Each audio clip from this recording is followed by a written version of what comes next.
일본 전 지역이 발칵 뒤집혔습니다. 일본 명문 교토 대학생의 한국에 대한 발표 영상이 SNS로 일파만파 퍼지며 24시간 만에 100만 뷰를 달성하며 일본 사람들이 충격을 받습니다.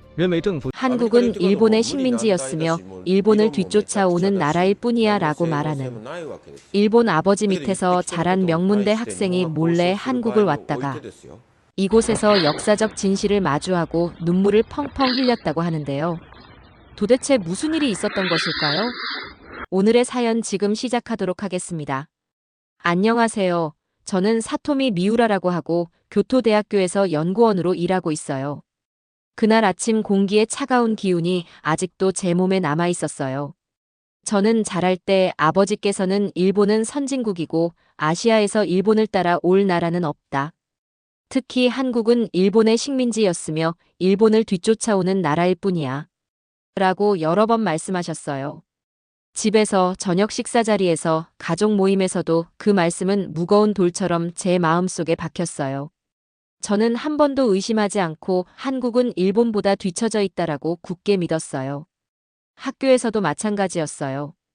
교과서는 우리나라 신칸센, 고층 빌딩, 노벨상 수상 과학자를 자랑했고 점심시간에 누군가 K-팝이나 한국 화장품 이야기를 하면 저는 눈살을 찌푸리며 한국? 그저 우리 문화를 따라할 뿐이야 라고 생각했어요. 제 속마음에서는 한국은 제가 이해할 수 없는 나라예요 라는 구절을 계속 되뇌고 있었죠. 그러던 중 동아시아 문화에 관한 국제 세미나가 열렸어요. 저는 일본의 다도, 가부키, 현대 로봇공학을 주제로 슬라이드를 완벽하게 준비했어요. 익숙한 주제라 제 마음이 편했죠. 무대에 올라 첫 슬라이드를 띄우며 숨을 깊이 들이쉬었어요.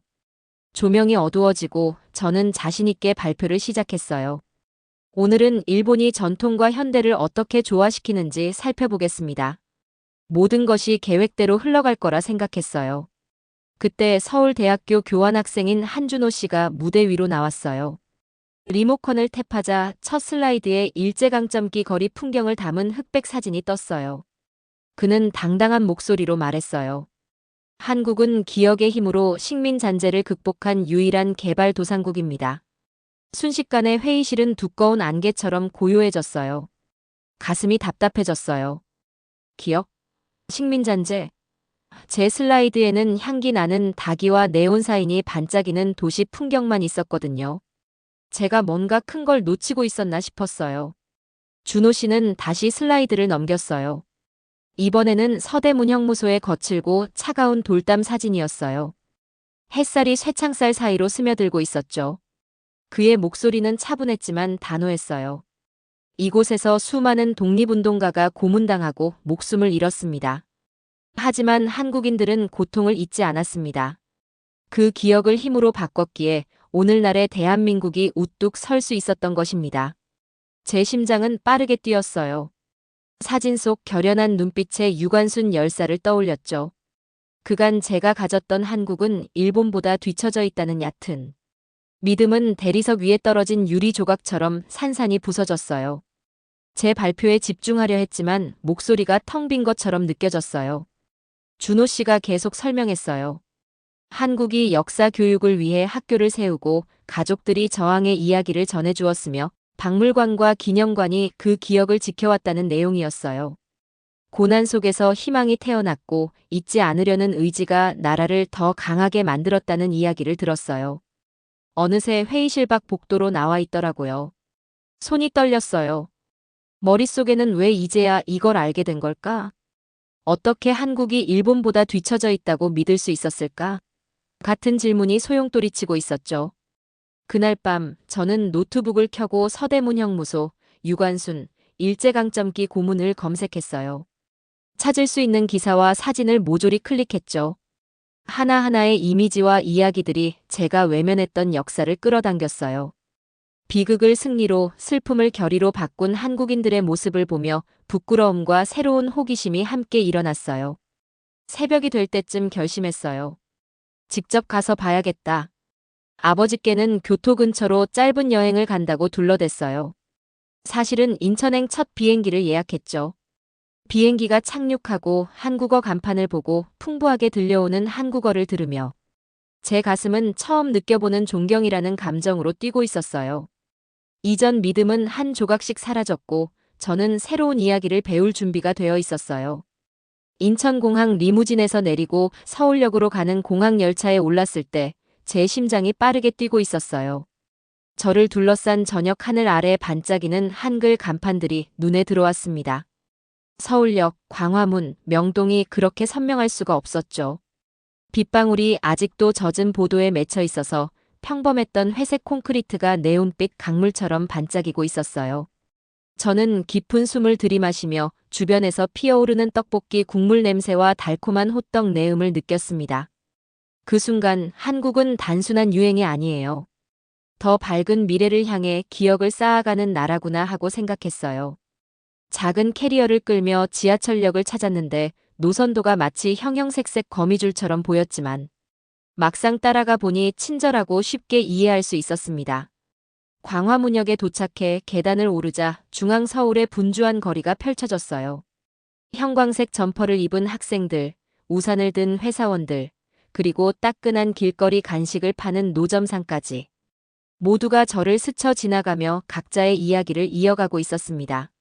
설렘과 긴장이 뒤섞인 기분이 마치 연극의 오프닝 같았어요.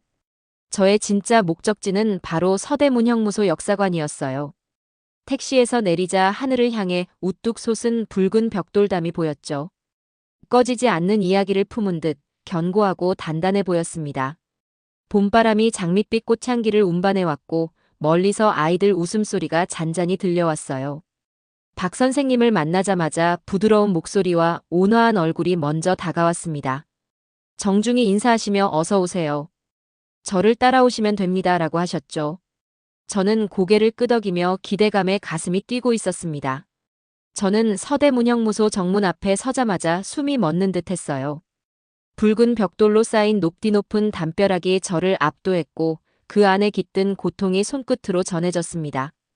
1908년에 일제가 민족운동가들을 가두기 위해 세운 이곳은 1945년 광복 뒤에는 대한민국 형무소로 그리고 1987년 철거되기 전까지 수많은 사람의 삶과 죽음을 품고 있었죠.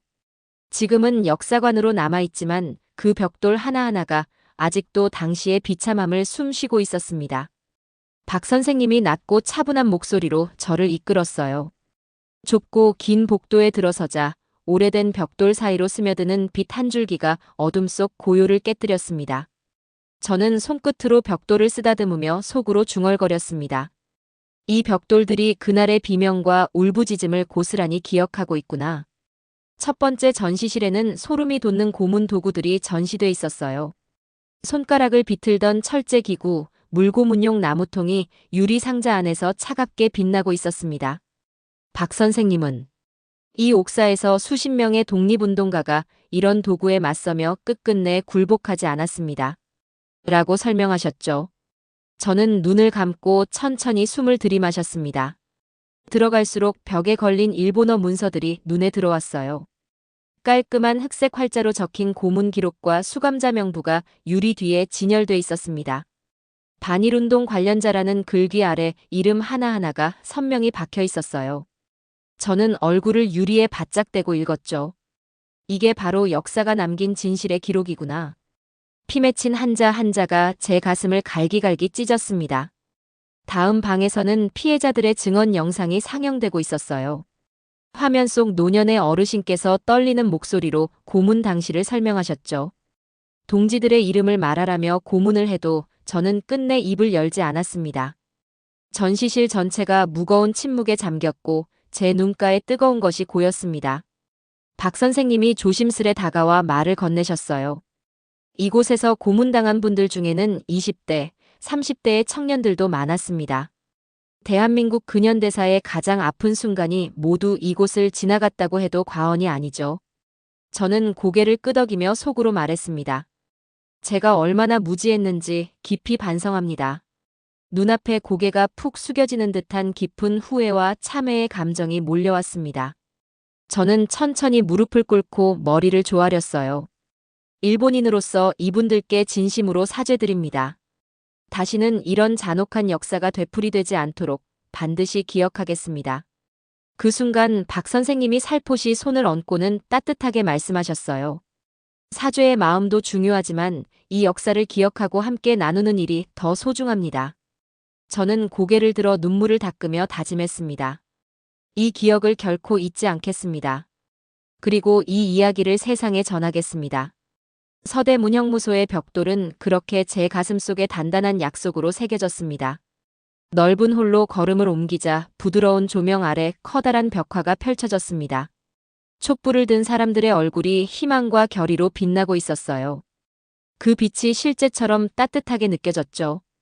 박 선생님은 벽화를 가리키며 한국인들은 과거를 기억해서 미래를 만들어 갑니다라고 말씀하셨습니다.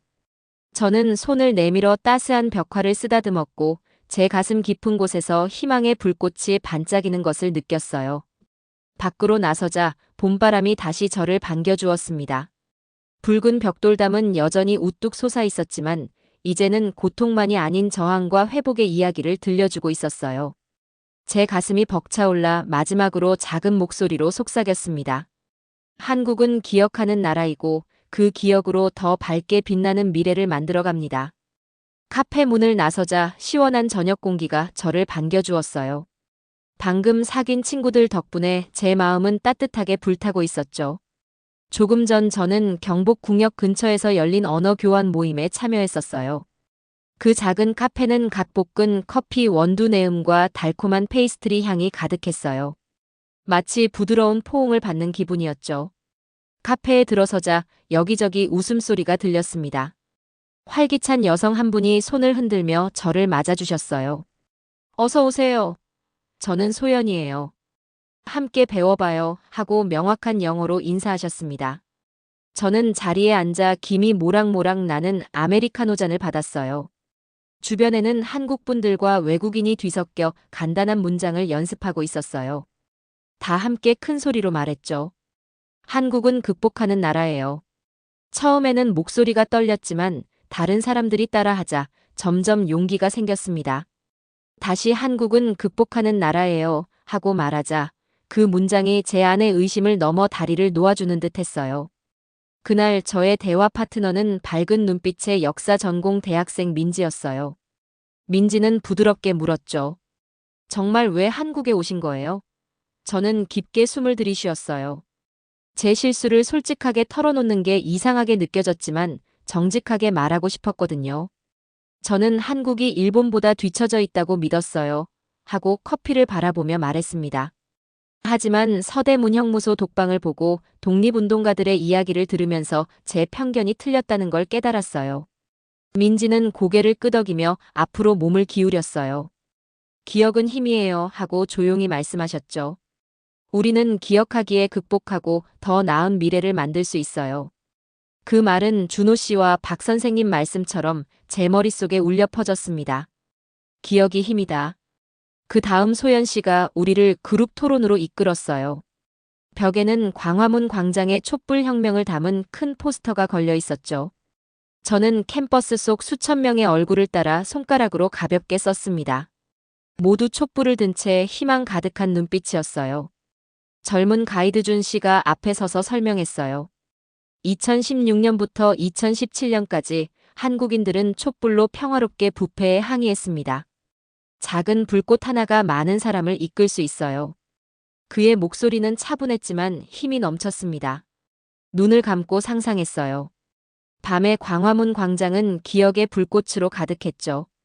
불꽃 하나하나가 부당함을 이겨내겠다는 약속 같았어요. 그 다음엔 간단한 한글 쓰기 게임 시간이 있었어요. 소연 씨가 형형색색의 한글 카드들을 나눠주셨습니다. 감사합니다와 기억을 쓰는 법을 알려주셨죠. 저는 손이 떨리며 글자를 따라 그렸어요. 하지만 마치고 나자 모두 환호했어요. 저는 땀에 젖은 손바닥을 청바지에 문지르며 웃었죠. 그 순간 저는 더 큰 무언가의 일부가 된 기분이었어요. 함께 배우고 이해를 나누는 여정의 일원으로요. 헤어지기 전 소연 씨가 전단지를 건네주셨어요. 내일 밤에 광장에서 촛불 집회가 있어요 하시며 시간과 장소를 가리키셨죠. 설렘과 긴장이 제 가슴을 동시에 뛰게 했습니다. 저는 뒤돌아보며 네. 기억하고 싶어요 하고 말했어요. 소연 씨는 살짝 고개를 숙이며 웃으셨어요. 내일 봬요, 사토미 씨. 그날 밤 저는 작은 호스텔 침대에 앉아 노트북을 펼쳤습니다. 은은한 램프 아래에서 큰 글씨로 적었어요. 한국은 기억하는 나라예요. 한국은 극복하는 나라예요. 기억이 힘이에요. 단어 옆에 촛불 그림도 그렸고 극복하는 애는 밑줄을 2번 그었습니다. 펜을 든 손이 잠시 머물렀어요. 이 약속이 단지 한국만을 위한 것이 아니라 이제 제 자신을 위한 것임을 깨달았어요. 노트를 덮으며 제가 가슴속 깊이 품은 자부심이 부드럽게 빛나는 것을 느꼈습니다. 내일 밤 수천 개의 촛불 아래에서 새 친구들과 함께 기억을 나눌 준비가 되어 있었어요. 버스에서 내리니 해질녘의 광화문 광장이 저를 맞아주었어요. 하늘은 보랏빛이 서서히 어두워지며 밤이 찾아오고 있었고 제 주변에는 수백 개의 촛불이 손에 들려 있었어요. 작은 불꽃들이 차가운 바람에 깜빡이며 광장을 반짝이는 별바다로 만들고 있었죠. 제 가슴이 쿵쿵 뛰어서 한국은 기억하는 나라예요 라고 속삭였습니다. 우리는 석조문을 지나 세종대왕 동상 앞을 걸었어요. 청동으로 만들어진 왕의 모습은 잔잔하면서도 든든하게 우리를 지켜보고 있는 듯 했어요. 저는 촛불을 손바닥 가까이 잡고 그 따뜻함을 느꼈습니다. 한 손은 가슴에 얹고는 한국은 극복하는 나라예요 라고 마음속으로 되뇌었죠. 바람이 불꽃을 간지리며 하나하나 반딧불처럼 춤추고 있었습니다. 자원봉사 가이드 이 선생님께서 낮은 나무 무대 위로 올라가셨어요. 목소리는 또렷하고 안정적이었죠. 오늘 우리는 과거의 투쟁을 기억하기 위해 모였습니다. 하고 말씀하셨습니다. 절대 잊지 않을 것을 다짐합시다. 저도 그 말씀을 머릿속으로 따라 말하며 그 무게를 느꼈어요. 기억이 힘이 된다고 준호 씨와 민지 씨가 말씀해 주셨던 게 떠올랐습니다. 여기서는 기억이 살아 숨쉬고 있었죠. 이 선생님이 잠시 멈추자 관중 사이에 고요함이 찾아들었습니다. 부드러운 발걸음 소리와 카메라 셔터 소리가 바람처럼 퍼졌어요. 그러고 나서 수백 개의 목소리가 함께 울려 퍼졌습니다. 절대 잊지 않겠습니다. 소름이 온몸을 타고 올라왔고 저는 떨리는 목소리로 촛불을 높이 들며 합창에 동참했습니다. 다음으로 평화를 기원하는 부드러운 노래를 불렀어요. 멜로디가 바람결을 타고 한강의 잔물결처럼 올라갔다 내려갔다 했습니다. 저는 눈을 감고 한 한 가슴에 담았습니다. 그리고 입을 열어 함께 불렀죠. 한마디 한마디가 약속처럼 느껴졌어요. 노래하는 동안 눈물이 볼을 타고 흘렀습니다. 슬픔의 눈물이 아니라 희망의 눈물이었어요. 서대문형무소 벽과 42호실의 외로운 독방이 떠올랐습니다. 촛불 시위 벽화와 새로운 친구들이 나눠준 이야기들도 생각났죠. 오늘 밤 기억은 살아있는 존재처럼 느껴졌어요. 노래가 끝난 뒤 이 선생님께서는 생각을 나누고 싶은 분은 무대 앞으로 나와주세요라고 초대하셨어요. 밝은 재킷을 입은 한 청년이 가장 먼저 다가와 말했습니다. 제 할머니는 1979년에 이곳에서 촛불을 들었던 시위 참가자셨습니다. 목소리가 감동에 떨렸어요. 저는 주변을 둘러보니 고개를 끄덕이는 분도 눈물을 닦는 분도 있었습니다. 각자의 이야기가 순간을 더 진짜처럼 만들었죠. 제가 차례가 되자 촛불을 든 채 무대로 올라갔습니다. 다리가 떨렸지만 심호흡을 하고 말했습니다. 이전에는 한국을 이해하지 못한 사람으로 왔습니다. 하지만 이제 기억이 얼마나 중요한지 알게 되었습니다. 이 기억을 집으로 가져가겠습니다. 관중석에서 잔잔한 박수가 흘러나왔고 제 볼에는 자부심이 따뜻하게 번졌어요. 집회가 끝날 때 우리는 마지막으로 촛불을 높이 들었습니다. 그 불빛들이 합쳐져 부드러운 황금빛으로 모든 얼굴을 물들였어요. 함께 세종대왕 동상 아래 석조문을 지나 돌아갈 때 제 안에서 무언가가 변했다는 걸 알 수 있었습니다. 기억은 진정한 힘이며 오늘 밤을 저는 결코 잊지 않겠습니다. 광화문 광장을 떠날 때 저는 지치면서도 마음에 빛이 가득했어요. 촛불은 꺼졌지만 그 따스한 온기는 제 가슴 속에 깊이 남아 있었죠. 가로등 아래를 걸으면서 옷깃에 불어들어오는 바람이 나뭇가지 사이로 살며시 지나갔어요. 제가 들고 있던 촛불이 한 번 더 흔들리더니 이내 은은하게 사그라들었지만 왠지 모르게 가슴 속에는 아직 그 불꽃의 온기가 남아 있었어요. 게스트하우스로 돌아와 좁은 나무 계단을 조심스레 올랐습니다. 문을 열 때 삐걱 소리가 났고 책상 위 작은 전등이 부드러운 원을 그리며 빛을 비추고 있었죠. 저는 의자에 앉아 오늘 밤 마음속 생각을 적으려고 미리 남겨둔 노트의 빈 페이지를 펼쳤습니다. 한동안 조용함을 음미하다가 펜을 들어 아래 문장을 썼어요. 한국은 기억하는 나라예요. 한국은 극복하는 나라예요. 기억이 힘이에요. 한 줄 한 줄이 종이 위에서 살아 숨쉬는 것 같았습니다. 저는 다시 작은 촛불 그림을 그렸는데 그 불꽃이 더 밝고 굳세게 느껴졌어요. 제 손글씨는 조금 흔들렸지만 그만큼 제 약속이 진심이라는 뜻이었죠. 저는 속삭이듯 저는 항상 기억할 거예요.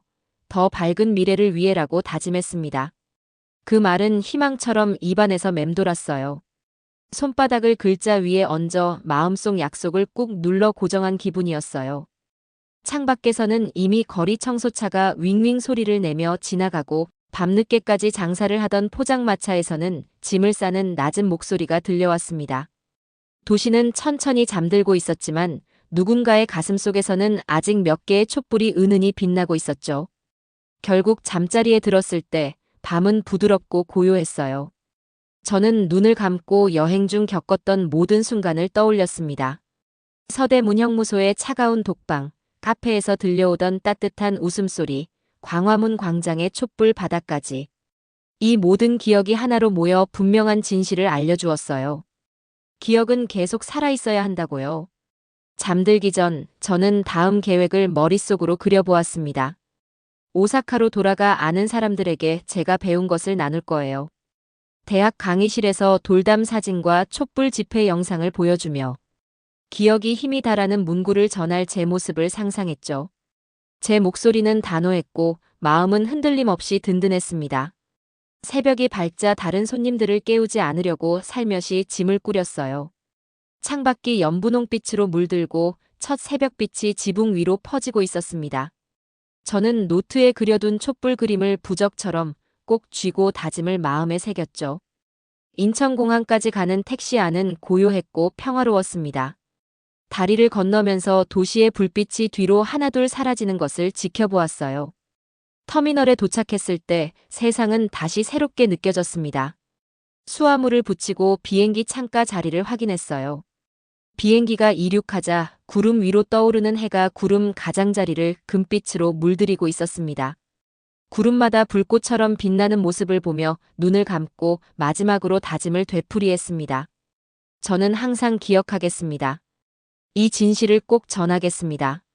엔진 소리가 부드러운 노래처럼 귓가에 울렸고 제 여행은 끝이 아니라 이제 막 시작되었다는 확신이 들었습니다. 비행기 바퀴가 오사카 땅에 닿았을 때 제 가슴은 무겁기도 하고 또 꽉 찬 느낌이었어요.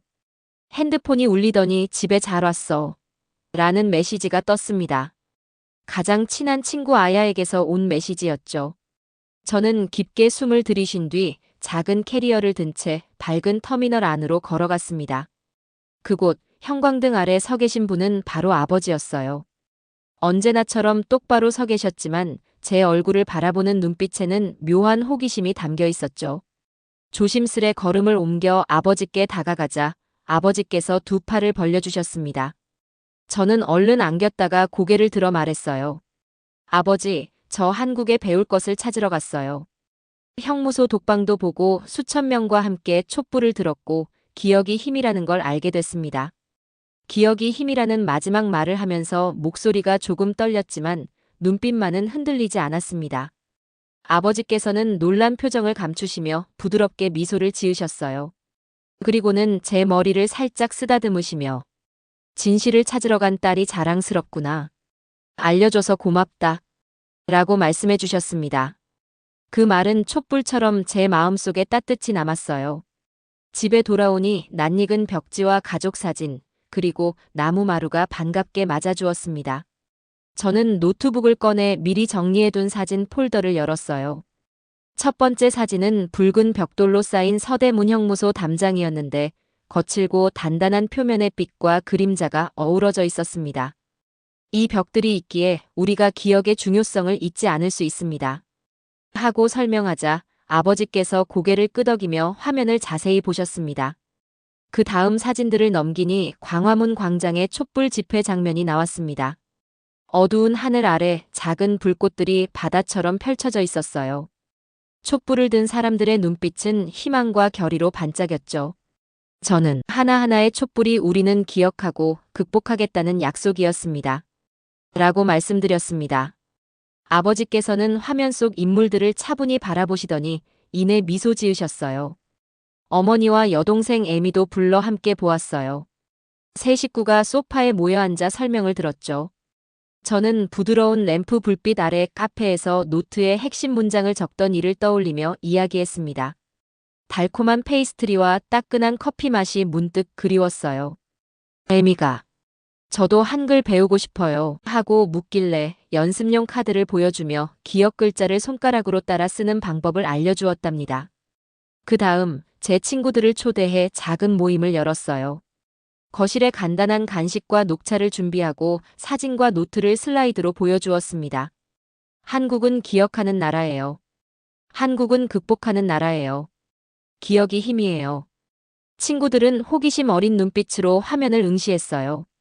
해외여행을 잘 다니지 않던 유키는 저는 늘 K-팝이나 드라마만 생각했는데 이런 이야기는 처음 들어요.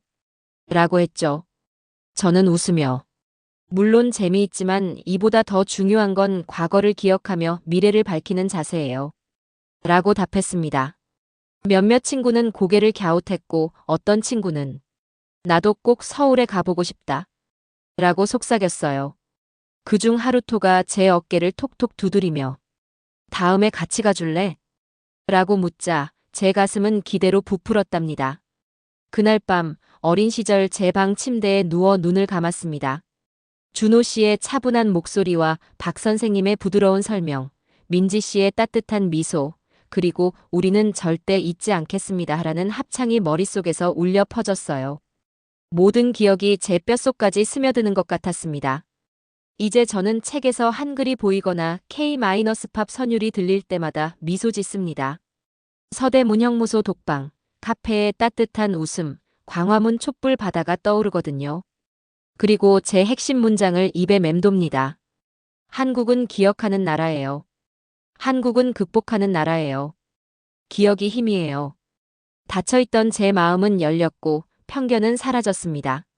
저는 가슴속에 기억의 촛불을 품고 그 빛을 언제나 나누겠습니다. 여러분, 오늘 이야기가 마음에 드셨나요? 마음에 드셨다면 구독과 좋아요 꼭 부탁드려요. 다음 이야기를 만드는데 큰 힘이 됩니다. 다음 영상에서도 감동 넘치는 이야기로 다시 찾아뵐게요.